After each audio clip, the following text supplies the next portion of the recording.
हजरत इमाम शाफी कहते हैं कि मैंने फकीरों से दो बातें बड़ी पते की सुनी और उन्होंने मुझे बड़ा नफा दिया। ये बहुत बड़े बुजुर्ग होने के बावजूद, इतने बड़े आलिम और फकीह होने के बावजूद ये दरवेशों की सोहबत में जाके बैठते थे। हजरत इमाम अहमद बिन हंबल को किसी ने देखा कि हजरत बिशर हाफी के पीछे दौड़ रहे हैं, तो किसी ने कहा इतने बड़े इमाम हो और इतने बड़े फकीह हो, इस फकीर से क्या ढूंढते हो, बिशर हाफी से क्या तलाश करते हो? तो हजरत इमाम अहमद बिन हंबल ने कहा कि अहमद बिन हंबल जिस रब को मानता है, बिशर हाफी उस रब को जानता भी है। तो फकीरों की बातें बड़ी पते की होती हैं। तो कहते हैं कि फकीरों की दो बातों ने, इमाम शाफी बोले, कि मुझे बड़ा फायदा दिया। एक तो ये अल वक्तो सैफुन कातिउन, वक्त काट देने वाली तलवार है। अगर वक्त को तुम काटोगे तो ठीक, वरना वक्त तुम्हें काट देगा।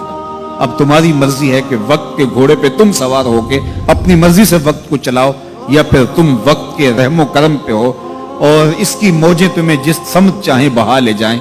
अब तुम्हारा इख्तियार है कि तुम अपना वक्त कैसे गुजारते हो। दूसरी बात जिसने मुझे बड़ा नफा दिया वो ये कि अपने आप को नेकी के कामों में लगा दो, वरना नफ्स तुम्हें बुराई के कामों में मशगूल कर देगा। अपने इर्द गिर्द ताना बाना ऐसा बुन लो, अपने हालात ऐसे बना लो, अपनी दोस्ती ऐसी वजह कर लो कि तुम नेकी के माहौल में रहो, वरना शैतान बुराई के अंदर मुब्तला करने में देर नहीं करेगा और नफ्स तुम्हें जो है वो शर में मुब्तला कर देगा। तो फरमाया कि किसी शख्स के इस्लाम का हुस्न ये है कि वो बेमकसद कामों को छोड़ दे। हम तो बाज़ का बैठते हैं तो घंटों बेमकसद बैठे रहते हैं और कीमती से कीमती वक्त जाया करते हैं। हमारी जिंदगी बड़ी कीमती है, एक एक सांस बामकसद होना चाहिए।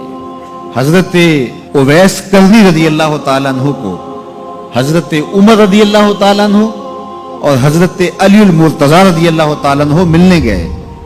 हुजूर का सलाम दिया, हुजूर का पैगाम दिया, अल्लाह अकबर। तो वैसे करनी तो तड़प गए ना, चश्मान से आंसू हैं और बार बार पूछती हैं मेरे हुजूर के लबों पे मेरा नाम कैसे आया था। हुजूर ने कहा था ना कोई उवैस बिन आमिर को मिले और मेरा सलाम दे और उससे कहे कि मेरी उम्मत की बख्शिश की दुआ करे।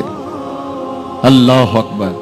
तो ये मिलने गए हुजूर की वसीयत और हुक्म के मुताबिक, हुजूर का सलाम दिया। तो ये बार बार कहते थे हुजूर के लबों पे मेरा नाम कैसे आया।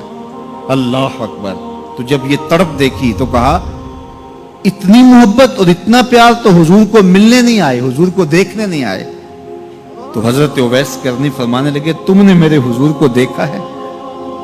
तो ये खामोश हो गए। तो कहने लगे मैंने नहीं ना देखा तो मुझसे पूछ लो, तुम पहले बताओ कि हुजूर के अबरू जुड़े हुए थे या खुले हुए थे? अल्लाह अकबर। तुमने तो हुजूर को देखा है तो जरा बताओ ना। फिर खुद ही फरमाने लगे जिसने नहीं देखा उससे पूछ लो। कहा कोई करीब से देखता तो खुले हुए नजर आते, दूर से देखता तो जुड़े हुए नजर आते। मालूम हुआ कि हुजूर की कुर्बत में ही रहे हैं, अगरचे बज़ाहिर दूर रहे हैं। तो ये इतने जलीलुल कदर सहाबी मिलने गए, कुछ देर बातें की। उसके बाद हजरत उवैस करनी ने हाथ बढ़ा दिए, कहा अच्छा आपने भी आखिरत की तैयारी करनी होगी, मैंने भी करनी, अच्छा हशर को मिलेंगे। अल्लाह अकबर।